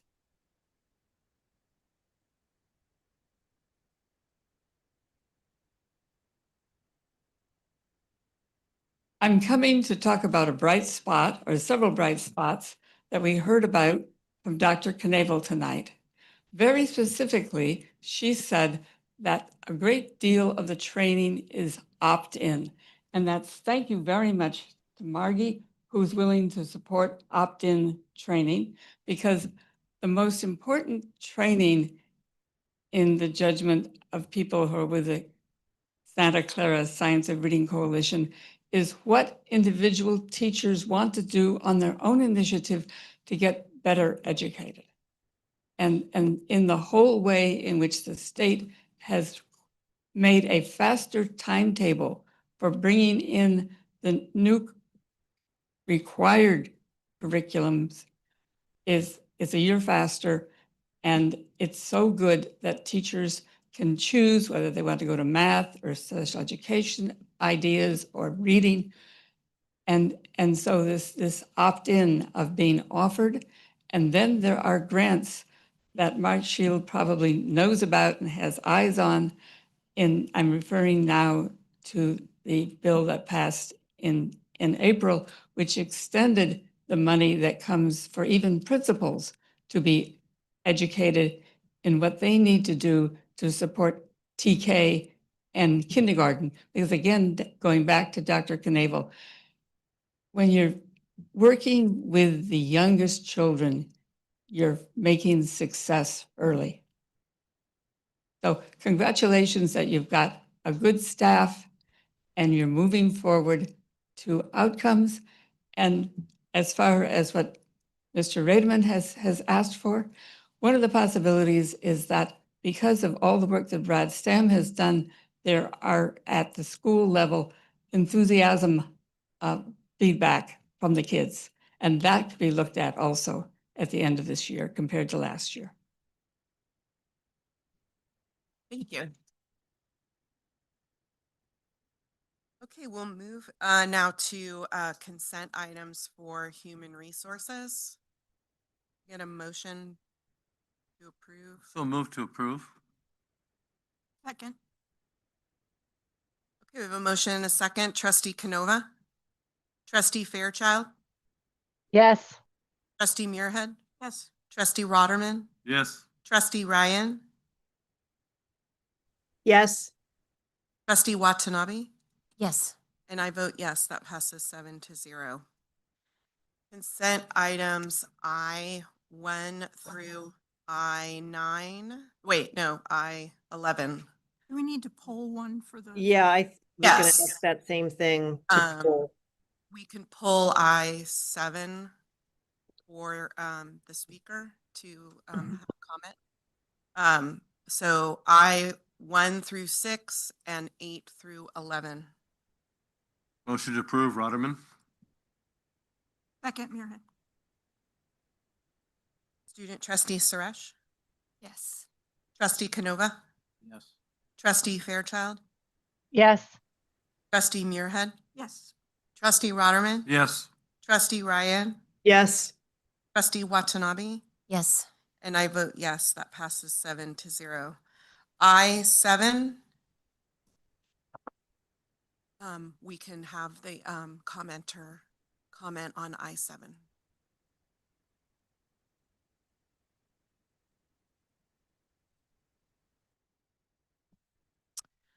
I'd like to ask the commenter who just spoke to raise their hand if they're still in the waiting room. I don't see your name popping up, so please raise your hand if you are available to speak at this time.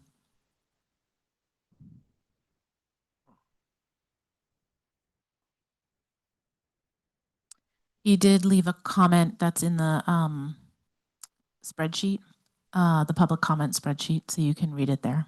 Okay. As he's not in the room right now. Okay. Trustee Watanabe. Thank you, President Lieberman. I'm glad that he had pulled this item because I actually had some comments about it.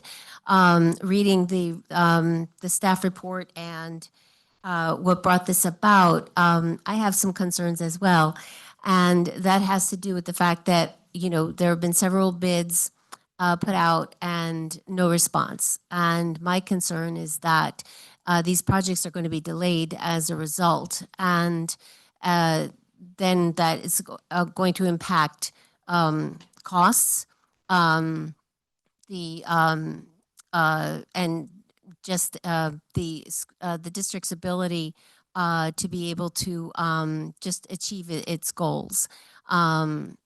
So I wondered, I mean, I remember when this came before us, and I believe it was a unanimous response by the board to do the PLA for this project.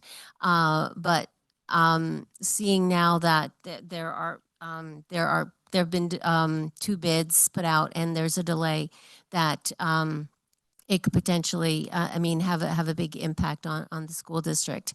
And, you know, as a fiduciary, we have a fiduciary responsibility, and you know, I think that it's something that I know you, in your memorandum, you said that you would be going back to the trades to talk about potential changes or other opportunities. And I would hope that, you know, in those discussions, maybe have to bring up some of these concerns, because they will have an ultimate impact on the district. That's all I have. Thank you. You want me to answer now, or do you want me to wait until after Trustee Ryan? Okay, well, yeah, well, there's a few of us in the queue, so. Oh, okay. Yeah, you can wait. Okay. Trustee Ryan? Yeah, actually, Trustee Watanabe, I know you weren't on the board at that point, but it was not a unanimous vote. I was opposed to it. I actually did my research project at the USC business official program. I did a research project on project labor agreements, and through that research recommended a couple of things that would have protected us in this case. I recommended strongly that we have a provision in there for bids over engineering estimates, and I recommended that we have a provision in there for when we do not receive a sufficient number of bids. And unfortunately, the board did not support those additions to this PLA, and we're seeing the results of that. And I'm really disappointed that we did not go forward with strongly recommended provisions to protect the district and be fiscally responsible in our spending. There was, you know, this is a favor to the unions. We didn't have to have one of these. We already hired mostly union labor for our construction projects. We already are required to pay fair wages, the same wages that are paid to union contractors. So this was really a favor to those unions, and we did not put in this pilot agreement, this test drive, we did not put in the things that would protect us from situations like this. And I'm disappointed, and unfortunately, we're seeing the results of that, of not putting those things in that protect us. So I think we need to, whatever we can do, maybe we have to vote to suspend the PLA. I don't know if that's allowed under the agreement. I don't know what our options are, but this is how we've tied our hands in a really unfortunate way with this test drive. And I'm hoping we can get this remedied as soon as possible, because as Trustee Watanabe says, this is delaying projects and increasing costs in and of itself when you delay a project. Thank you. Trustee Canova? So I wanted to ask oh, sorry, I have to time myself, excuse me. What are your thoughts? I mean, this is a test drive, and it sounds like this is a vehicle without airbags and basic safety equipment. So what's your recommendation with this test drive? What would you suggest we do? Wow, that's a loaded question. You still want me to wait, and do you want me to wait to answer, or do you want me to go and answer this one now? Yeah, and I wanted to comment too. Well, he's already waiting to answer some other board members, so sure. that way he'll answer all of us at once. Trustee Canova, was that your only comment? Okay. Trustee Rotterman? Yeah, and Trustee Ryan is right. It was not a unanimous decision. I voted against it as well. You know, I'm not completely against project labor agreements, but they're very difficult. Sorry, Andy, you did vote for it. I need to correct that. It was a 6-1 vote. I was the only no vote. I remember opposing it forever, so I don't know, maybe my memory is faulty, but the problem with this is, and I'm actually very surprised that we had the results we had, because I thought, since this was a trial balloon, this was a sample, that they would pull out all the stops to make sure this was one of the best possible outcomes. And it's disappointing to see that that didn't happen. However, I would like to see us do what we can to get out of it. I think the way we normally purchase, the way we normally, our bidding process, the way we normally do our work, the project labor agreements don't work well for us, and I felt that for a long time. And I've actively opposed them, as well as Trustee Ryan. So I'm disappointed in this, but I would like to see what our alternatives are, just like the other board members. Is this something we can get out of now? I mean, can we change our mind? And if we can change our mind, then what can we do to minimize the impact of the delay that's taken place? Thank you, because there are some concerns on that site that are very important to address. Trustee Muirhead? Well, I just want to, that's loud. I want to remind the board that we did decide to do a pilot for this one project. And we didn't do the PLA for all of them because we wanted to see how this project would do, and then reflect and afterwards, comparing to the other projects that we have going on at the same time, see what worked, what didn't work, if we want to continue it or not, based on what happened. So I don't think it is appropriate to stop it in the middle when that was the purpose of doing a pilot, was to see. I don't have the PLA in front of me, but the note from staff says they are conferring with the Trades Council to determine a next step. I would assume, like you, Trustee Ratterman, that they would want this to be the best possible outcome, and so they would help us find qualified contractors to perform the work that people haven't been bidding on. I think that is kind of the point of the Trades Council, is to work to help us find these people. So I would caution against just being reactive to some people who are who don't like PLAs and they want us to change our mind about this on the spot. I think we need to let this go to the end and see, so that we can compare what the total costs were, what was the delays or not, you know, what the whole outcome of it is, so that we actually have a test of the PLAs to see. It kind of surprises me because we use almost all union labor.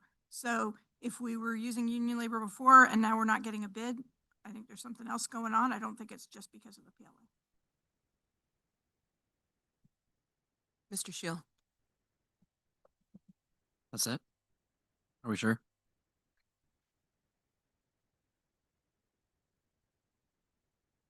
Got it. Okay. So, I think we have to remember that whenever we go out for any type of a construction project, there are instances where we get no bids. On the other two agenda items, I-8 and I-9, we had instances where some of the packages, we either had to reject the bids or we were having to rebid them because of no response. And that is the nature of the business. It's happened on probably every single construction project that the district has had since I have been here, where we have had instances where a bid package or a portion of the bid package has gotten no bids. And we have had some conversations with prospective vendors. We have gone back and looked at the bid package, and we've re-advertised it. And to the best of my knowledge, as the result of that, we've never had a construction delay. We've been able to stay on course and on time. I think it's also important to remember that when we bid our projects, we don't bid the project expecting an award on January 8th because we need them to start on January 10th. We are bidding these projects months in advance to allow for contingencies like this, to allow for the contractors to make sure that they've got the labor and the workforce at the time to do the work, as well as also to acquire the necessary supplies and materials that are going to be needed for the project as well. And that all takes a lead time on these projects as well. So what we're seeing is not, so the first part of the answer to the question is what we're seeing is not unique. Now, it is a little bit unique that we've bid a project twice, or a particular bid package, we bid it twice, and we have gotten no bids on that twice. And while the board gave some direction for the negotiations of the PLA, and for that, while we didn't get the items specifically that Trustee Ryan was speaking about, We did get language in the contract that said that if an instance like that did happen, what the next steps of the process are. And Trustee Canova, your question is to me, what should we do?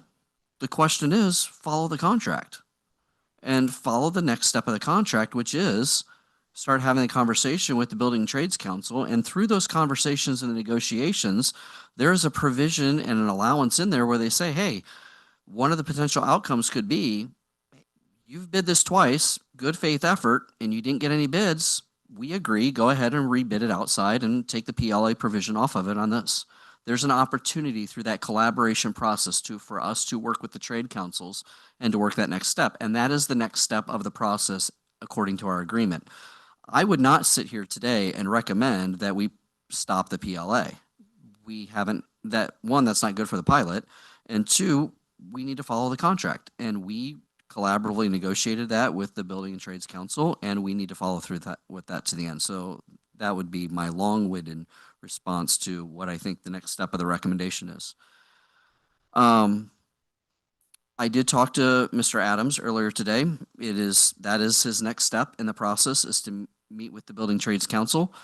In my conversation with him, he did not say that as a result of this, that this is pulling us behind schedule on this project at all. He did not tell me that at all.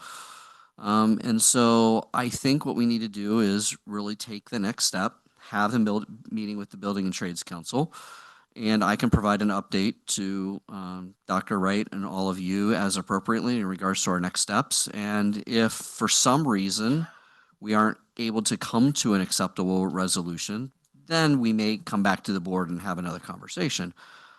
But I will say, in all the conversations that I and my team have had with the Building and Trades Council, everything has been very collaborative. We've all went into this with our eyes wide open, saying that we were going to work together. We all know that this is to benefit our community, our students, and our staff. And so we all want to see a successful project finished to conclusion. It's a little unfortunate this has happened. It's not unusual to get no bid responses. It's unfortunate it's happened on a PLA project. And also, it also shows that it can happen on a PLA project just as much as it can happen on a non-PLA project. We need to understand why. So I think that answers all of the questions or concerns that I heard. Trustee Fairchild. Thank you, President Lieberman, and thank you, Mr. Shield, for your response. I was surprised how easily we reacted, or maybe not me, or I have to be careful how I say this, to the emails and letters we received from people who were obviously against PLAs, interpreting what the rebidding meant. Remember, correlation does not equal causation. And I have seen things come on my short time on the board for over up multiple times for bidding or rejecting bids or things like this. This is not unique, as Mr. Shields said. And I think we do need to honor our commitment. And I'm grateful there is that provision in the contract, and that we are going to meet with the Building Trades Council. I do want us to be careful in the future of using people's opinions who are against PLAs to automatically interpret data. Not that it's wrong, but we need to be cautious. And it was refreshing to hear Mr. Shields say that this happens all the time. We see this all the time. And so I would like to see the PLA go forward. I'd like to make a motion to approve the contracts. Hold on a second. 1 second. Hold that comment. Ms. Meltzer, is Mr. Christensen in the Zoom? He did just send us an email. He is not in the Zoom at this time. Okay. I have my hand raised again. I see you, Michelle. I just wanted to, Okay. before we did another round, I Right, wanted right. That's fine. to see if he was there. No, he is not there. Okay, thank you. Trustee Ryan. So, I just we need to be really clear here. It is unusual, Mr. Shield just told us that, to have to rebid twice. So let's just be really clear about that. It is unusual to have to do it twice. And the other piece of that is that we are at the mercy of the South Bay Labor Council agreeing. Now, I get that the relationship is very friendly, but, and maybe you will be able to get them to agree about what needs to happen, but they get to decide. We don't get to decide. And I'll say it again, I really pushed for, and that, it hasn't been a secret that I've been opposed to PLAs because I don't think we need them. I think we use largely union labor, and I don't think we needed it, given our track record in construction. However, my recommendations were based on other districts putting things into PLAs to protect them. So not from just being opposed to it, but putting things in to be fiscally responsible. So putting in measures to about if we don't get enough bids. It's not even enough to get one bid, but we're not getting any. And maybe that happens occasionally and we work it. But as Mr. Shield told us, it's unusual to have twice to go out for no bids. But we could have given ourselves some protection in a PLA, and we chose not to. And that's really important as we evaluate this, that we didn't put things in there to protect us. And we didn't put them in there because there wasn't the political will to hold it accountable, and put those things in there that the South Bay Labor Council didn't want. And that's where we have to be strong and represent our community. Just to add on to that, there was the mention of the things that help benefit our students. I would like, as we come back to this, I'd like to know how our students are benefiting from this, how because we haven't gotten an update on that either yet. So thank you. Trustee Canova. Yeah, and Jody kind of spoke to it earlier, but this is a test drive. And so, for example, you're going to follow the contract, which thank you for that answer, because obviously that makes so much sense. If the contract proves to be inadequate to resolving this issue, then Michelle's points are quite strong, that we as a board should have done more in terms of maybe some additional safeguards. But we don't know that yet. We won't know that until you reach out to the South Bay Labor following this contract. I think we have to wait for that result before we can take the next step. So that's all I have to say. Okay, we have a motion from Trustee Muirhead. I'll second. All right. I could not hear what the motion was. Trustee Muirhead, would you restate your motion? As stated in the memo, it says, I move to award the contracts to multiple companies for the Bracker Elementary School Modernization Increment 2 Group 2 contracts be paid from Fund 25. Okay. Okay, so we have a motion and a second. Trustee Canova. Yes. Trustee Fairchild. Yes. Trustee Muirhead. Yes. Trustee Rotterman. Yes. Trustee Ryan. Yes. Trustee Watanabe. Yes. Student Trustee Suresh. Yes. And I vote yes. That passes 7-0 with Student Trustee Suresh also voting yes. Okay. We now move to J1, Human Resources, the 2026-2027 Classified School Employee Summer Assistance Program. Move to approve. Second, Rotterman. Trustee Canova. Trustee Fairchild. Yes. Trustee Muirhead. Yes. Trustee Rotterman. Yes. Trustee Ryan. Yes. Trustee Watanabe. Yes. And I vote yes, that passes 7-0. Item K1, is that right? Yeah. The Williams Valenzuela report. Dr. Gonzalez. Nothing to report. Okay. L1, the first reading of board policy updates recommended from the policy committee meeting on December 11th, 2025. Are there any questions or comments on those board policies? No? Okay. Those will come back. We don't have any other comments. I don't have any other slips for unagendized items from the board. Trustee Rotterman? Well, I didn't prepare any, but just before Christmas, we had a really positive event with the school district with a lot of cooperation. I'd like to thank Ms. Meltzer over here for her help, as well as Jennifer Marfia, if I'm saying it correctly, and quite a few other folks. I would be remiss if I tried to get them all out. I'll mix it up. But the Christmas for Kids program that took place was a roaring success. You can see a really nice video that was put together by our Director of Communications. That is out on the website, and that was a real positive event. I think that's all I'm going to spend time on tonight, but thank you very much. Although I did enjoy watching, I will say one other thing. So we were this morning doing the cooling room at Scott Lane, calming. Well, they were calling it calming to cool down, but my reason is I wanted to make the pun. It was cold. But I did say one thing that was really nice. There was somebody that was cold, and Dr.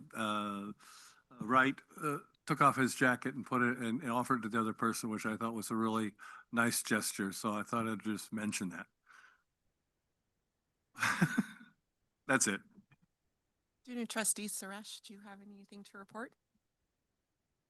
Yes, actually, I didn't have the opportunity to say this, but I did attend the AEC conference, the December, and I gained valuable insight into how educational leadership and policy decisions are made at the state level. And throughout this conference, I was able to participate in different workshops and discussions focused on student advocacy and governance. And I think that this experience really strengthened my commitment to serving the school board and applying what I learned to my work as student trustee.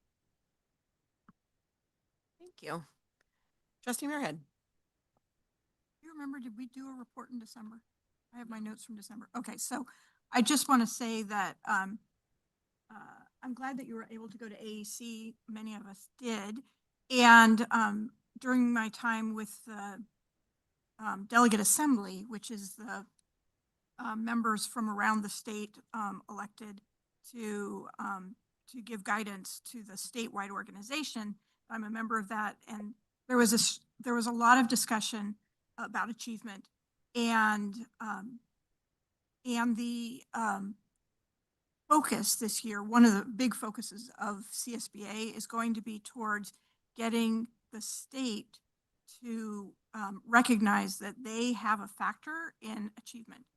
So I understand, I didn't get to read all of it, but I understand that our governor had his state of the state this morning where he touched on it. So that's really good to see. They're going to be doing some reorganizations at the state level around the Department of Education and the state superintendent's roles and how all of those are working together to help districts improve achievement. And so I think we're going to see some focus on that this year coming from the state level, and it's going to take time over several years to get more resources at the district level from our state partners. I think that that's a really positive step. Happy New Year, everyone. Trustee Watanabe? I'll just follow up with a couple of events that happened. It seems like a long time ago, but before Christmas, I attended the Nutcracker presentation at Sutter Elementary and Laurelwood. Yes, excuse me. And I knew it was Laurelwood. And but anyway, President Lieberman was there as well, and I was just so impressed with the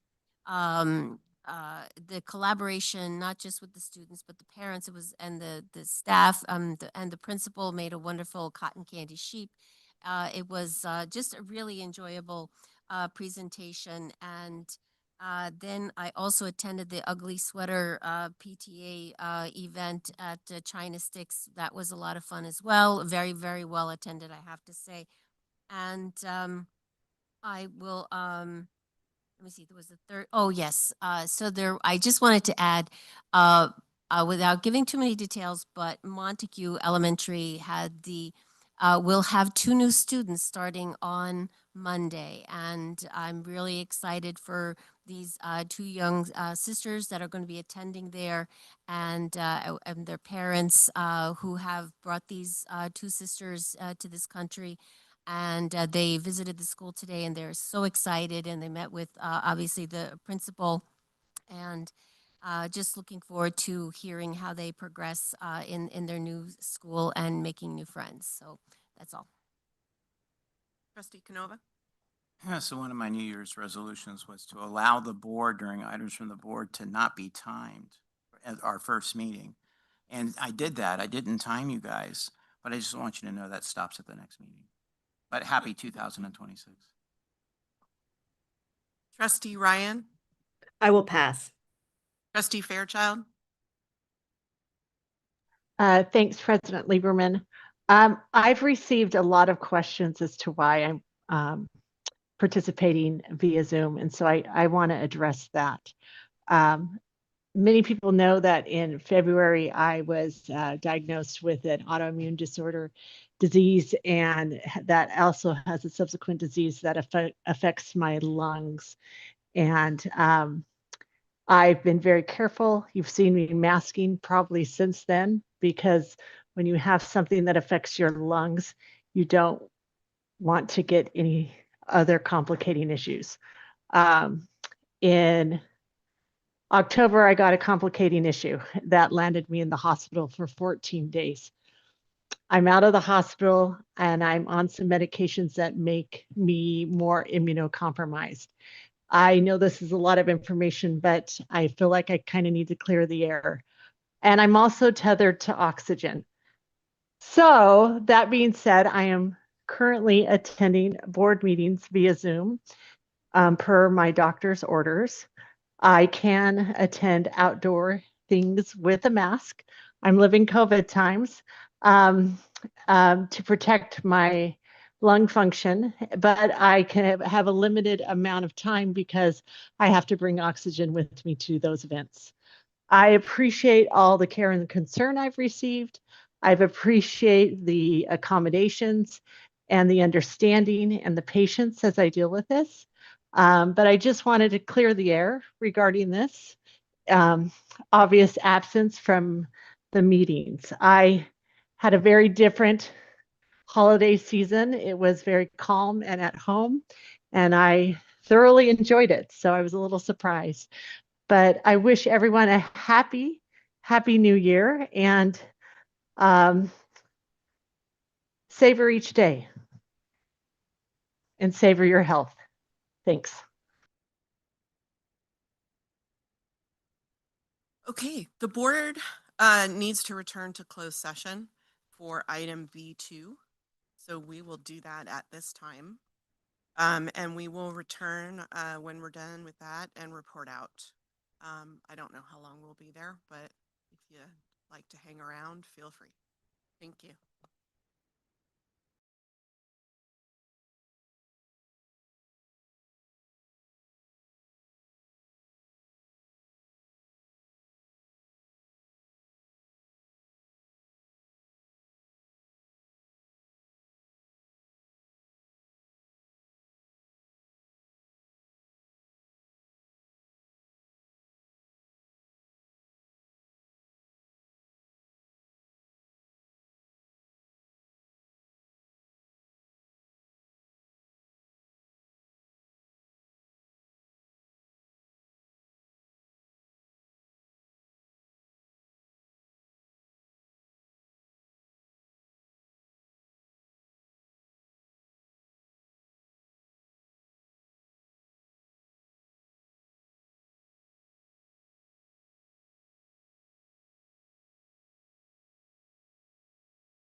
The board is returned from closed session. In closed session, the board discussed item B2. We received information and gave direction. All right, can I get a motion? Motion to adjourn, Otterman. If not, that second. Okay, motion to adjourn from trustee Rotterman, a second from trustee Muirhead. Okay, trustee Canova. Trustee Fairchild. Is she on? No. Trustee Muirhead. Yes. Trustee Rotterman. Yep. Trustee Ryan. Yes. Trustee Watanabe. And I vote yes. So that passes 6-0 with trustee Fairchild being absent. We are adjourned at 10:26. Thank you.